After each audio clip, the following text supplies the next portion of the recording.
All right, so welcome back. We're going to talk about a really important topic here, and it's going to be how a Hall of Fame producer structures their business and manages their money. So I think this is kind of a hot topic. I think there's a lot of people here who have done really well, and there's a lot of us here who've made a lot of mistakes.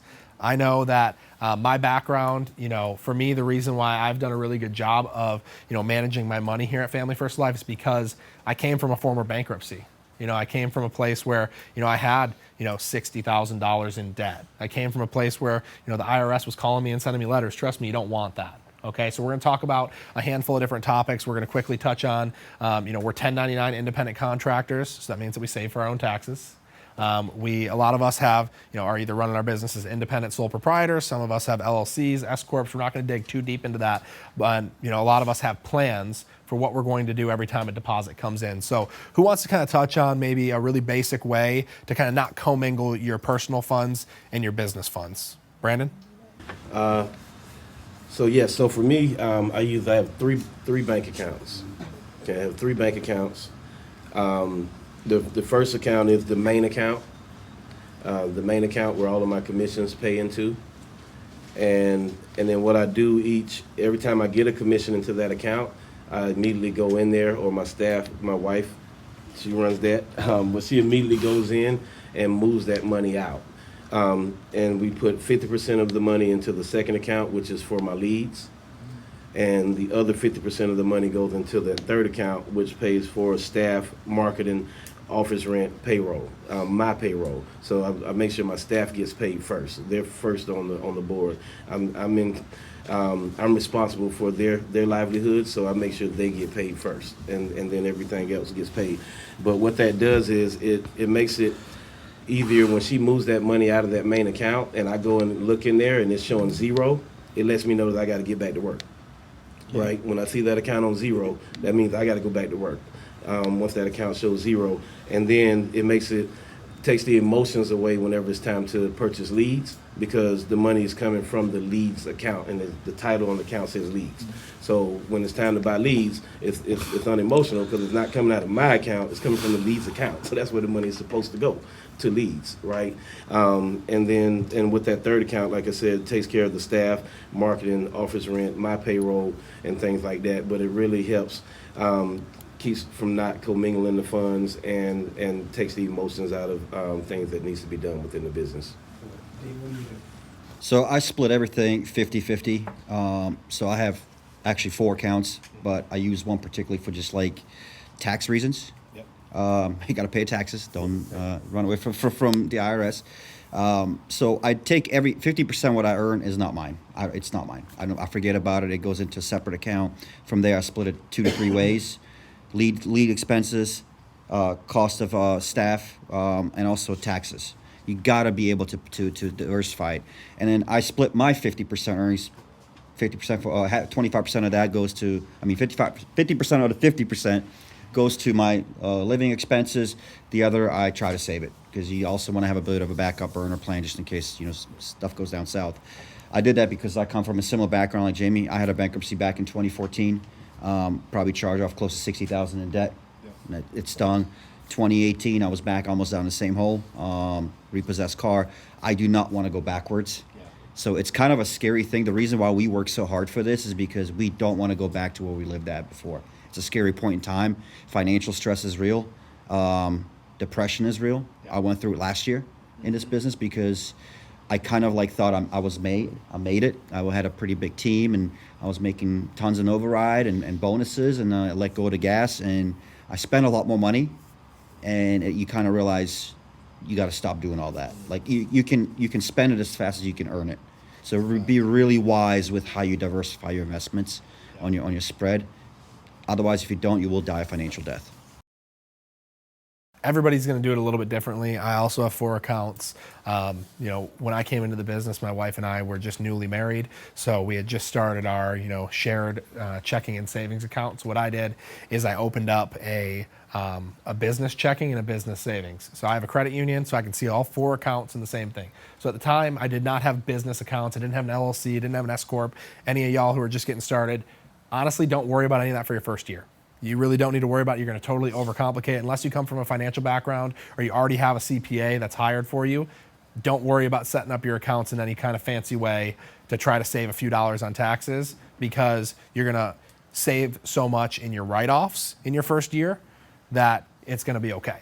So for me, I had 4 simple accounts: shared checking, business savings, shared savings. Okay, and the thing that I did is I took my original $1,500 amount that I was going to put in for leads, and I put that into my business checking account. That's where all of my business expenses come out of, and that's also where all of my deposits go to. Now, all of my personal stuff, our rent, our utilities, our phone bill, our groceries, all that stuff, that comes out of my personal account. Okay, I'm not commingling the things, because also when it comes to write-offs, as I'll also disclaim, none of us are certified financial planners, tax experts, have our license to do your taxes, so we can't tell y'all specifically what to do. We have to go ahead and disclaim that. But at the end of the day, for me, I understand that if I have all of my expenses in one account, I don't have to go dig through a spreadsheet of everything I did for the year and say, that was a business expense, that wasn't. That was a business expense, that wasn't. If it's a business expense, it comes out of the business account. So everything on this spreadsheet is a business expense. Now, what was the category? Simple as that. Versus having to dig through my personal expenses. Was that trip to the grocery store, was that a business expense? Was that when I was in the field? Or was that when I just went and bought groceries? Okay, I have to keep that separate. That fill up for gas right there, was that in our personal car? Or was that in my car that I used to go drive for appointments? All of that stuff. So for me, I've got those 4 different accounts. Now, the thing that I was very meticulous about from day one is I put 30% into my business savings account. There's no way in your first year, with all of the deductions you're going to get, that you're going to pay 30% in taxes. You're just not. So I was over saving for taxes. And what I ended up doing is I used that account almost like it was, I was my own personal bank to take a loan out of. So what I mean by that is, in the event that there was ever a week where I was low on deposits, I had some chargebacks, I was trying to climb out, I would loan myself lead money out of my business savings account. Then I'd put it back. So when I got my next couple deposits, instead of putting 30% to the side, I put 50% for the next 3-4 deposits. That's it. Then I'll be back on 30% and keep doing that over and over and over and over again. And that's done really well for me.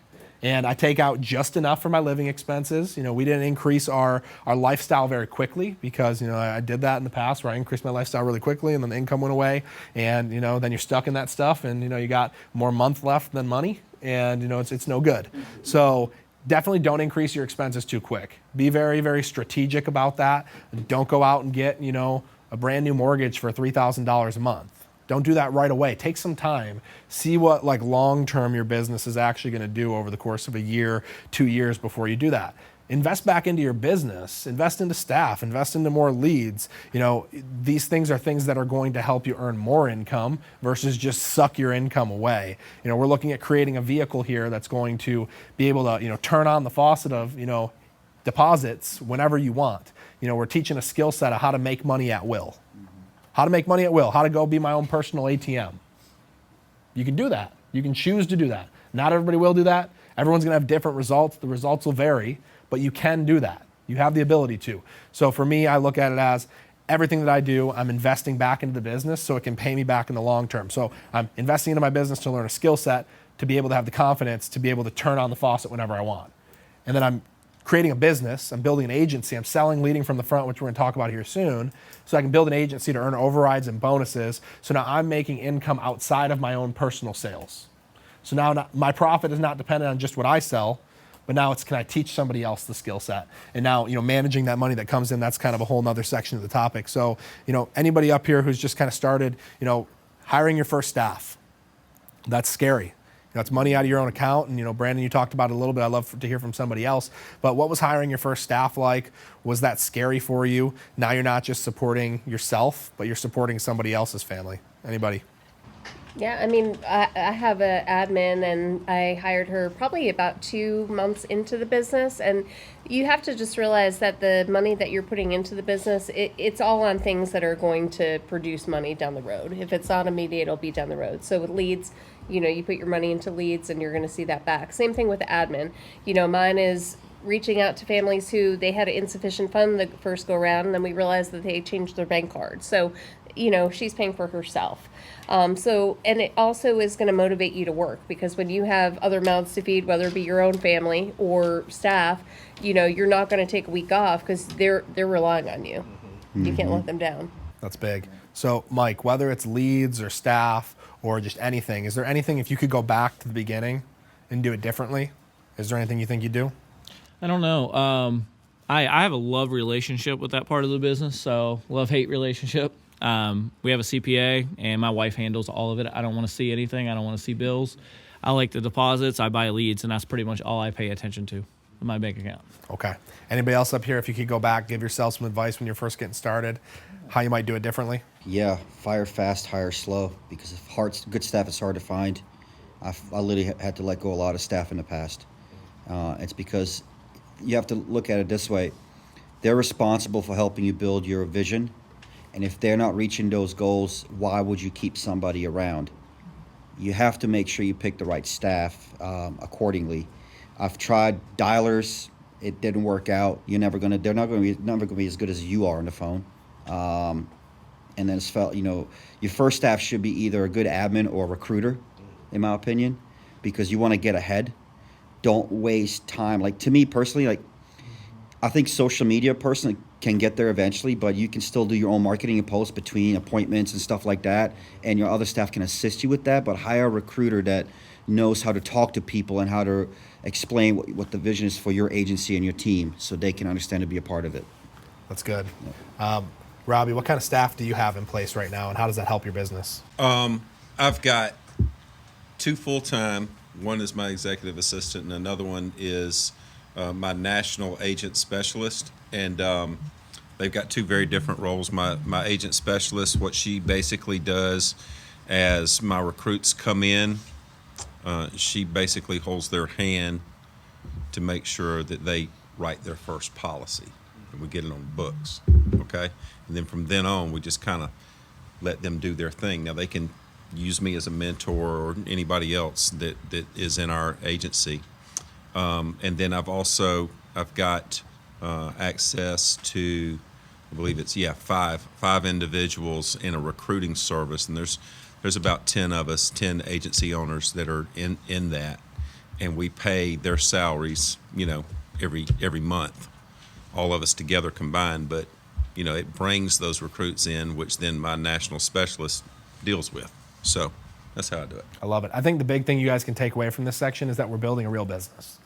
So if you want to build any business, Darlene was in the restaurant business. She had employees, she had payroll, she had workers' comp, she had the food that she had to pay for every single week. Some of it expired. Expired food's like a charge back. It's stuff you can't sell. It's food that she bought that she can't cook. So you have to understand in real businesses, there are real expenses.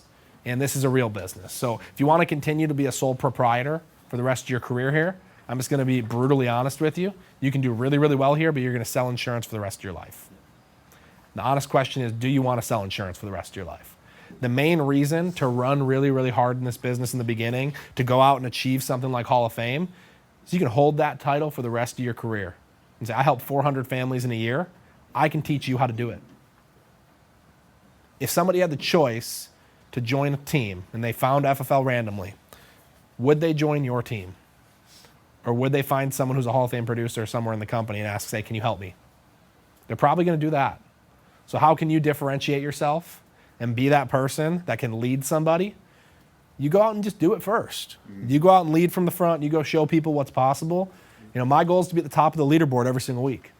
I don't care. There's a couple of people I've been very blessed to bring into our agency that are better than me, but it's like it keeps me honest. It keeps me honest and keeps me moving. And I'm going to run as long as physically possible until somebody tells me, hey, you're actually hurting your business by being in the field. Now, it actually makes more sense for you to spend more time with your agents, helping them get started, teaching them, training them. But had I never gone out and, written the amount of business that I did, and these guys too, there's just not that same level of respect, And we're not looking to be respected, but you're looking to lead an agency and you're looking to create long-term, stable, residual income. That's what we're all looking for. We don't get into a business to work for the rest of our life. We get into a business because we see the long-term potential. So we're all treating it like a business. We're all structuring it like a business. We're putting money back into it. We're investing in things that actually help make our life easier so we can help more clients.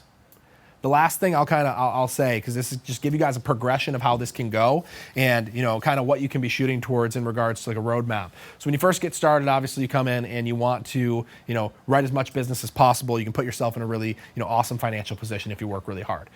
Then you start building an agency, you start earning some overrides, some bonuses, that type of stuff. It starts to pay for your staff. Now you build up your agency a little bit bigger. Those overrides and bonuses, they pay for your staff and they pay for your overrides. That's exciting. And now you build it up a little bit bigger, and now it's paying for your staff, your overrides, your personal expenses.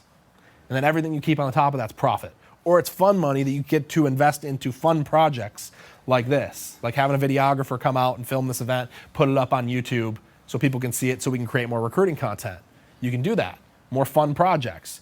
And I think it's just important to note that there's this really cool thing that happens when your business gets to a level where you're protecting between 300 and 500 families a month, okay, as a team. What happens in that section, people think, oh, I'm gonna get so much busier that I can't sell insurance. This is the biggest mistake. Most people quit selling insurance because they think they made it when they get to that level. You haven't made it. It can go backwards in 2 seconds.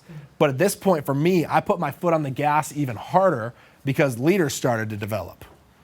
Mike Curry, Brody, Joseph, a handful of these different people started popping out of the woodwork and started leading the agents within the organization. So that actually meant I had less people calling me for in-homes. I had less people relying on me, less people being dependent on me. So what did I do? I put my foot on the gas with production, led from the front, and a rising tide raises all ships, and guess what? The rest of the team decided to follow. It's simple. So if you're in that 300 to 500 range as a team, do not pull off the gas. I can't tell you how many people pull off the gas at that point. That's now a year later and they've been off the gas and they cannot get it going again. They pulled out of the field, they pulled off the phones and they can't work again. They just can't do it. Once they've stopped working, they can't bring themselves back to do it again. They forgot, Sean calls it the smoke of battle. Like I still got the smoke of battle, the smell of battle on me and people want to follow because I'm in the field today. So we structure a business knowing that my entire goal of running this hard in the beginning is to get to a point that I can teach others how to do what I do. That's the entire point of all of this, to teach other people how to do exactly what I'm doing here today, duplicate that process, build leadership, get to a point where you're earning a net profit every single year. Okay, and we're not going to talk about the specific numbers, but with FFL, we have an amazing opportunity to partner with a company called Integrity Marketing Group. Talk about structuring your business in a good way, creating optimum net profit. You have an opportunity to potentially get your agency acquired, do a partnership with Integrity, and stay on to manage your agency and minimize all of your risks. So we talk about expenses. I'll just be honest with you guys. I have $25,000 to $30,000 a month in base expenses for the business. That probably scares some of y'all.